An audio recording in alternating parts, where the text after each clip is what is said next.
Wasted opportunities. That's how my guest describes what's happening in her country when it comes to the media.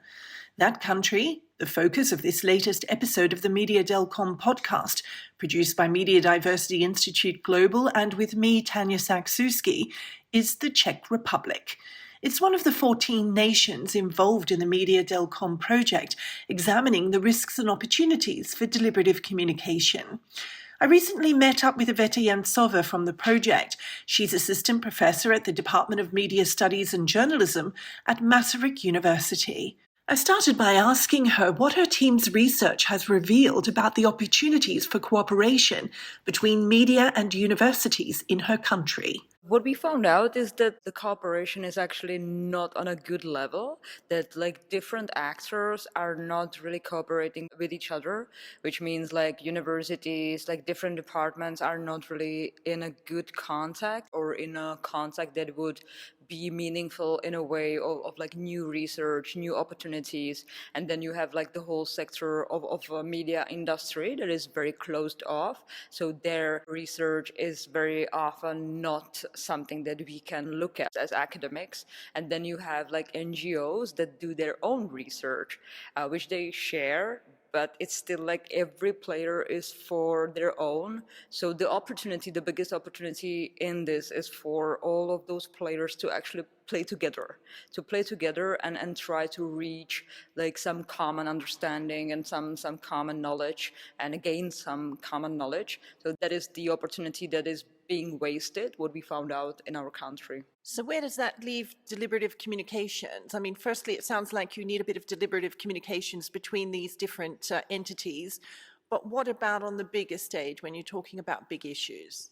Well, that's the issue, because I think the Czech Republic is still not there. We're still not deliberative democracy. So deliberative communication is still something that is some sort of ideal that we're trying to reach to. So it's not a common thing to be in Czech Republic. Of course, we are considered democracy, but I think that we have some more steps to take before we reach the deliberative democracy, which is something that I think that this project can actually help us with, because we've been monitoring what happened in the past, and now we can see maybe some venues to which we can address and which we can take to get there actually.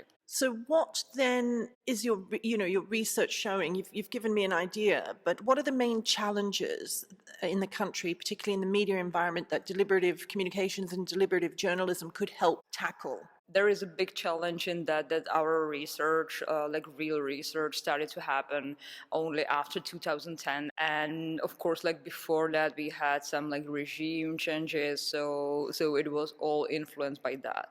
And because of that, some foreign players came into the play, and of course, some local players. So we have quite a bit of oligarchs taking over the media, and so we don't really see behind the curtains who owns what and what is the play. And it, because for example our last prime minister owned half the media houses. So how is that fair? And how is that this is not deliberative communication, this is not deliberative democracy? So for that this is the challenge that we face, that we have a big fragmentation of the media industry, and that we have a lot of players that are not shown in a way, and so we cannot participate, and we are not informed enough to participate in that way. So my question, which you've partly answered, but perhaps you can elaborate a little bit, is what does it mean for the public in the Czech Republic when we're talking about engaging on big issues? You're saying there's no voice or there's no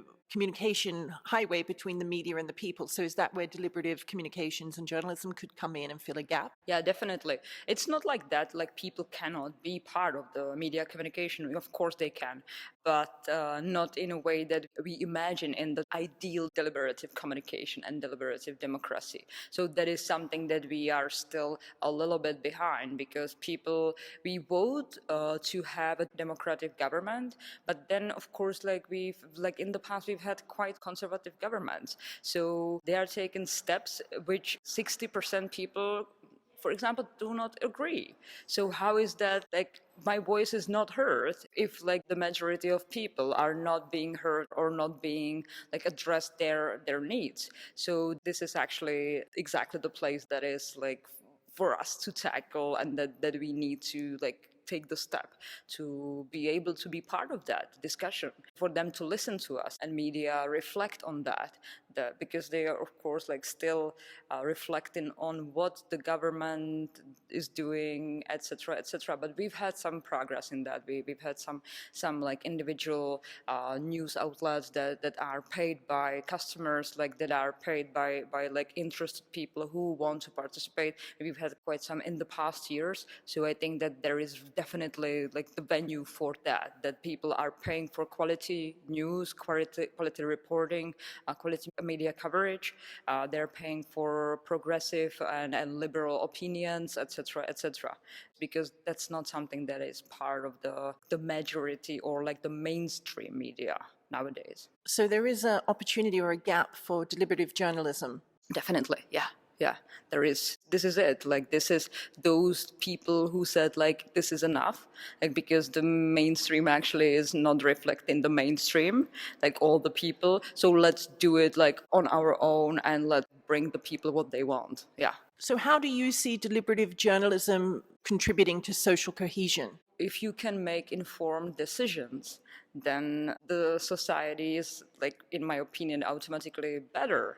Because when you know who you vote for, when you know like what they stand for, when you know like how the system works, when you understand that, and of course, but this goes back to like basic media literacy education and like even like sexual education and stuff like that. So it's like big systematic changes that need to happen before we reach this ideal that we are talking here about. So you sound a little bit optimistic. I do, because we are the people, because we are the Department of Media Studies and Journalism, because I feel and I see it in my students that they are curious about the world and they are curious about changing the world. And they are changing the world just being themselves. Like, they are more diverse than ever, they are more outspoken than ever. So I feel that this is the generation, with our help, that can actually bring the change, because they don't want to listen to being told what they should do or not, or shouldn't do, because it doesn't reflect their world and it doesn't reflect how they live the world. So they are the change. So I am optimistic in that, yeah. Just back to the MEDIADELCOM project. It's funded by the EU, and that means taxpayers and taxpayers in your country. So what outcome of this project do you think will make people in your country happy that this has happened, basically, or they've funded this project? Well, it depends on us if we are able to communicate it properly. But I think that they might be interested in that maybe we are not that far as they thought that we were. As I said, we need to communicate it properly. Like, so find really some popularization venues to communicate this. So I hope that we will be part of, for example, some media content in which we could comment on that.